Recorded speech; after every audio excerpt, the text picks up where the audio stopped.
हरिओम प्रिय दर्शकों, यदि आपकी कुंभ राशि या कुंभ लग्न है तो इस वीडियो को पूरे ध्यान से देखिएगा, समझिएगा। इस वीडियो में हम समझने वाले हैं ग्रहों के राजा सूर्य का जो परिवर्तन होने जा रहा है 17 अक्टूबर को। ग्रहों के राजा सूर्य अब अपनी नीच की राशि तुला राशि में गोचर करना प्रारंभ कर देंगे। ये 16 नवंबर तक गोचर करेंगे, लगभग 1 महीने। सूर्य का जो गोचर काल है इसमें कई सारी स्थितियां हैं, उनको समझना बहुत जरूरी है। सबसे पहले हम क्या ग्रह स्थितियां हैं उनको समझेंगे, फिर फल क्या हमें मिलने वाला उसको समझेंगे और फिर उपाय क्या करना ये भी समझेंगे। प्रिय दर्शकों, थोड़ा ध्यान से सुनिएगा, समझिएगा, क्योंकि ये जो डेट हम समझने वाले हैं, कैलकुलेशन समझने वाले हैं, इन्हें ध्यान में रखने की आवश्यकता होगी यदि हमें फलादेश अच्छे से समझना है तो। देखिए यहाँ पर है क्या कि 17 तारीख को सूर्य का परिवर्तन यानी कि अपनी नीच की राशि में पर नीचत्व भंग हो रहा है, जिससे नीच भंग राजयोग का निर्माण हो जाएगा। नीच भंग राजयोग का निर्माण होगा, परंतु 25-26 तारीख तक ये निर्माण रहेगा, पर इसके बाद स्थितियां बदल जाएंगी, क्योंकि ये नीचत्व की जो स्थिति है सूर्य की ये खत्म होगी और शत्रुवत फल मिलना प्रारंभ हो जाएगा। तो ये जो प्रभाव हमें मिलने वाला है ये कहना चाहिए कि कुछ दिनों के लिए 17 तारीख से लेकर 25-26 तारीख तक लगभग 1 हफ्ते हमें परिणाम इसको मिलेगा। इसके अलावा यहाँ पर जो नीचत्व भंग तो हुआ, पर ये बहुत कमजोर भंग है। यानी कि देखा जाए तो सूर्य जिस राशि में गोचर कर रहे हैं उसके अधिपति हैं शुक्र। शुक्र खुद पीड़ित है, राहु और शनि से दृष्ट हैं और 7.5 चल ही रही है, तो और भी ज्यादा प्रभावी हो जाएगा शनि का प्रभाव। साथ में यहाँ पर स्थिति एक और भी ये है कि बुध भी हैं, तो बुध भी 29 तारीख को अपना परिवर्तन कर लेंगे। तो वो भी स्थिति जो बनी थी तो उसमें भी परिवर्तन होगा, यानी फल में प्रभाव जो है तो पड़ेगा। और साथ में यहाँ पर देखा जाए तो जो मंगल है जिसकी राशि में खुद शुक्र बैठे हैं वो भी नीचे के हो जाएंगे 20 तारीख से। तो ये जो कई सारी डेट हैं इनके प्रभाव भी अलग अलग हो जाएंगे, इसलिए कुछ दिनों का ही मौका है, समझ लीजिए। उतने दिन में ही हमको यदि जो थोड़ा बहुत फायदा ले सकते हैं वो ले लें तो बढ़िया है, नहीं तो फिर उसके बाद कोई मौका नहीं है। आइए अब समझते हैं कि हमें प्रभाव क्या मिलने वाला है, क्योंकि देखा जाए तो सूर्य आपके इस समय भाग्य भाव में गोचर कर रहे हैं दाम्पत्य के अधिपति होके। तो आपके जीवन में कहीं ना कहीं इस समय आपको ये महसूस जरूर होने वाला है कि मेहनत तो आप खूब करेंगे, भाग दौड़ तो खूब होगी, परंतु उतना परिणाम नहीं देखने को मिलने वाला है। यानी कि कहते हैं ना कई बार कि अरे हमने तो सब कुछ आजमा लिया पर कुछ हो नहीं पा रहा है। दाम्पत्य जीवन में कहीं ना कहीं कलह का माहौल बनना, दाम्पत्य जीवन में वाद विवाद की स्थिति बनना और आए दिन कुछ न कुछ, यदि आप व्यापारी हैं तो कुछ न कुछ बातों को लेके एक न एक उलझन बनी रहना। यानी कि व्यापारियों के लिए भी सावधानी का समय है। व्यापारी यदि सावधान नहीं रहते हैं, गलती करते हैं तो इसमें समस्या होगी। और खासकर यदि आपका व्यापार सरकारी क्षेत्र से जुड़ा है तब तो बहुत सावधान रहने की आवश्यकता है। क्यों?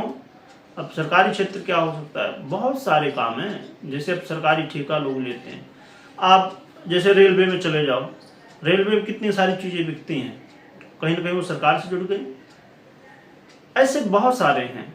अब सरकार जो चीजें भी करती है, देती है, लेती है, तो क्या वो प्राइवेट सरकार को कहीं ना कहीं से तो प्राप्त होते हैं प्राइवेट सेक्टर से, और फिर वो सरकार से जुड़ जाते हैं। तो सरकार से जुड़ा हुआ काम यदि आप करते हैं, कोई भी, चाहे नौकरी हो चाहे व्यवसाय हो, व्यवसाय आदमी में इनका प्रभाव ज्यादा पड़ता है। नौकरी में कई बार उतना प्रभाव नहीं पड़ता, पर व्यवसाय में बहुत ज्यादा, तो बहुत सावधान रहना चाहिए। साथ में विशेषकर इसमें यदि पार्टनरशिप में तब तो और सावधान रहना चाहिए। और आप ये भी देखिए कि आपके घर परिवार में जो माहौल है वो एक मेलजोल का माहौल रहे, आपस में प्रेम का माहौल रहे तो ज्यादा बढ़िया है, क्योंकि कलह का माहौल बनने की संभावनाएं बन सकती हैं, जो कि बहुत ज्यादा तो नहीं संभाली जा सकती स्थितियों को, बहुत गंभीर स्थितियां नहीं है, पर फिर भी थोड़ी सी यहाँ पर बात ये ध्यान में रखनी है। यदि आपको संभालना है इस चीज़ों को तो वाणी में संयम बरत लीजिए। वाणी में संयम बरत लिए तो काफी कुछ सुधार हो सकता है। पिता के साथ अनबन की स्थिति ना बने, पिता के स्वास्थ्य में समस्या ना हो, इस बात का भी ध्यान रखिए। जो लोग विद्यार्थी हैं और खासकर बड़ी कोई डिग्री, बड़ी पढ़ाई कर रहे हैं, उनको विशेषकर तकलीफें हो सकती हैं। तो उच्च शिक्षा हासिल करने वाले विद्यार्थियों को बहुत सावधानी के साथ आगे बढ़ना चाहिए। तो देखा जाए तो ये कुछ स्थितियां हैं जो कि आपको इस समय देखने को मिलने वाली हैं। और कहीं ना कहीं इस समय एक चीज और भी होगी कि धर्म के प्रति तर्क की जगह कुतर्क करना आप प्रारंभ कर देंगे और फलस्वरूप कहीं ना कहीं धर्म से दूरी होने की स्थिति बनेगी। तो भगवान के प्रति समर्पण का भाव रखें, इससे आपका कल्याण होगा। हमेशा की तरह मैं बता दूं कि यदि आप अपनी ये जो आपने अभी राशिफल देखा उसके अनुसार यदि कोई निर्णय लेने जा रहे हैं, थोड़ा रुक जाइए।